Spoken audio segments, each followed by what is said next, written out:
خود مجھے یہ واقعہ بتایا.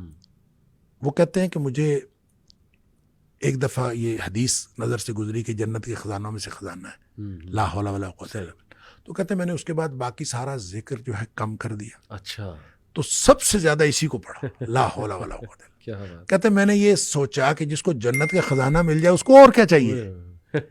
تو کہتے ہیں میں نے صبح و شام کثرت کے ساتھ لا حول ولا قوت الا باللہ بس یہی پڑھا. اصل میں یہ بات والد صاحب نے مجھے اس سوال کے جواب میں بتائی تھی کہ والد صاحب نے کبھی بھی دنیاوی طور پر کوئی کاروبار کوئی جاب نہیں کی.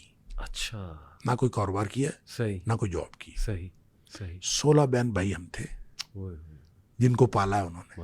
ماشاء. تو میں نے ایک دفعہ ان سے پوچھا تھا کہ ابا جی آپ کو کبھی زندگی میں کاروبار کرنے کا خیال نہیں آیا. اللہ. ان کا آیا تھا. ان کا کاروبار کا خیال آیا تھا جوانی میں. پھر انہوں نے یہ واقعہ بتایا. ان کا جب یہ میں لا حول ولا قوت الا باللہ بہت زیادہ پڑھتا اس سے پہلے کہتے ہیں میں سوچا کرتا تھا کہ میں کوئی کاروبار کر لوں. تجارت کہتے ہیں مجھے بہت پسند تھی. اس لیے بھی پسند تھی کہ نبی پاک صلی اللہ علیہ وسلم کو تجارت پسند تھی اور اس لیے بھی کہ نبی پاک صلی اللہ علیہ وسلم فرمایا اس میں بہت زیادہ برکت ہے. کہتے میں سوچا کرتا تھا کیا نہیں کبھی.